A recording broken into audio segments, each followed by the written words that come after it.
Hi guys, మనమైతే ఇప్పుడు మెల్లియపుట్టి టెంపుల్కి అయితే వచ్చాం.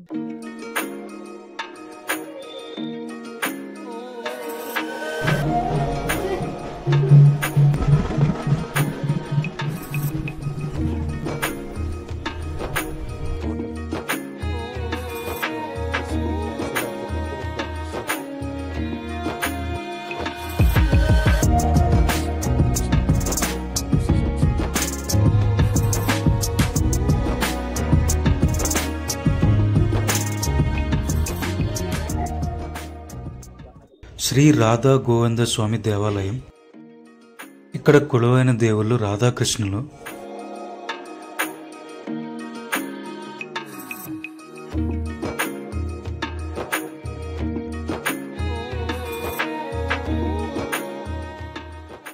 ఈ గుడిని పర్లాకిమిడి రాజులైన గజపతి రాయ వంశస్థులు శ్రీ వీర వీరేంద్ర ప్రతాపరుద్ర గజపతి రాయ్ తన రాణి కోరిక మేరకు నిర్మించారు.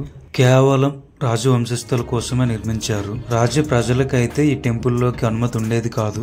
గజపతి వంశస్థులు మాత్రమే వచ్చి దర్శించుకుని వెళ్లేవారు. 12వ శతాబ్దంలో నిర్మించిన ఈ గుడి అద్భుతమైన శిల్పకళతో ఉందన్నమాట. హాయ్ గైస్, మనమైతే ఇప్పుడు మెల్లియపుట్టి టెంపుల్కి అయితే వచ్చాం. మనకు బ్యాక్ సైడ్ కనిపిస్తుంది కదా, అదే అనమాట. So famous temple. ఇక్కడ ఏంటంటే చాలా చరిత్ర కలిగి ఉంది. ప్రెసెంట్ అయితే గజపతి రాయ్ ఫ్యామిలీ అయితే దీన్ని పోషిస్తున్నారు. ఇది ప్రైవేట్ అసెట్ అనమాట. గవర్నమెంట్ అండర్లో అయితే లేదు. ఇది ఏపీలో ఉంది, near to Paralakhemundi, AP Odisha border అని చెప్పొచ్చు. మెల్లియపుట్టిలో ఉంది.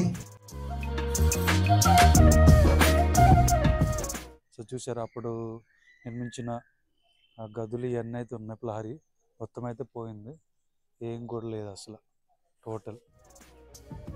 సో దిస్ ఇస్ ఇదంతా చూపిస్తాను. ఇది టెంపుల్ సైడ్ వ్యూ. టెంపుల్ అయితే కొద్దిగా కలర్స్ అయితే వేసారు. కలర్స్ వేయకపోతే లోపల ఉన్న ఆర్టిఫిషియల్గా ఉండే రాక్ స్టోన్ కలర్ అయితే ఈ కింద కనిపిస్తుంది, ఇలా ఉండేది. కలర్స్ వేసి కొద్దిగా కొత్త అందాలను అయితే దిద్దారు. నైస్. ఇటు చూసారా, మొత్తం పాడుపడిపోయినాయి. ఇది తర్వాత రాజుల తరాల వాళ్ళు నిర్మించారు, విశ్రాంతి గదులు ఇట్లాంటివి అని చెప్పేసి. సో గుడిలోని వాటర్ ఇక్కడికి వస్తుంది.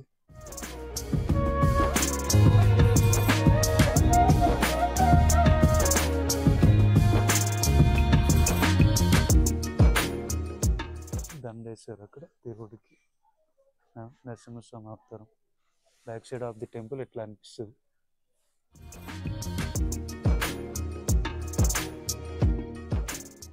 ఒక టెంపుల్కి దీనికి పైనుంచి వెళ్ళటానికి ఒక బ్రిడ్జ్ అవుతుంది, కాకపోతే కంప్లీట్గా శిథిలం అయిపోయింది. నార్మల్గా పెయింట్ లేకన్నా శిల్పకళ చూస్తే మీకు ఎట్లా అనిపిస్తుంది చూసారా. This is actual. ఇక్కడ కూడా ఉంది. కొద్ది నేను రావడం ఈవినింగ్ అయింది, సో లిటిల్ బిట్ లైటింగ్ తక్కువ ఉంది. సో అది matter.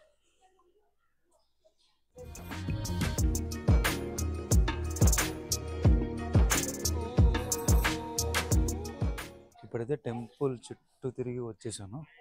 That is the back side ఉంది టెంపుల్. అక్కడక్కడ ప్లాంటేషన్ అయితే చేశారు, బాగుంది ఇదంతా. చూసారు కదా, సూపర్.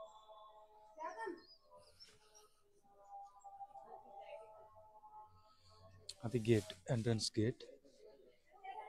తులసి కోటరాలు, మొక్కలు అన్నీ అయితే ఉన్నాయి.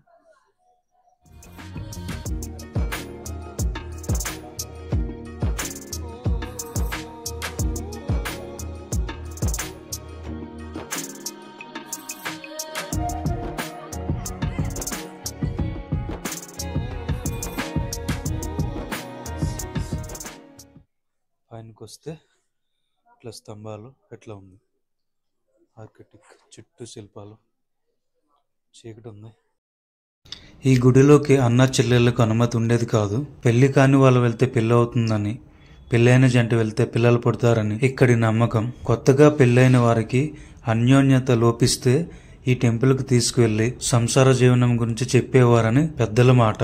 ఈ టెంపుల్కి ఎవరైనా వెళ్ళి దర్శించుకున్నా దైవ దర్శనం తీసుకుని వస్తారే తప్పితే గుడి చుట్టూ ప్రదక్షిణలు అయితే చేయరు. ఎందుకంటే ఇక్కడ శిల్పకళ అనేది సంసార జీవనానికి సంబంధించిన ఎడ్యుకేషన్ అయితే ఇస్తుంది. అందుకనే కొన్ని వీడియో చిత్రాలని బ్లర్ చేశాను, కొన్ని చూపించుకున్న పక్కతో పట్టించాను. పెళ్లికి కావాల్సిన వాళ్ళు, పెళ్ళైన వాళ్ళు తప్పితే పిల్లలు పెద్దవాళ్ళు ఈ టెంపుల్కి వెళ్ళకపోతేనే మంచిది.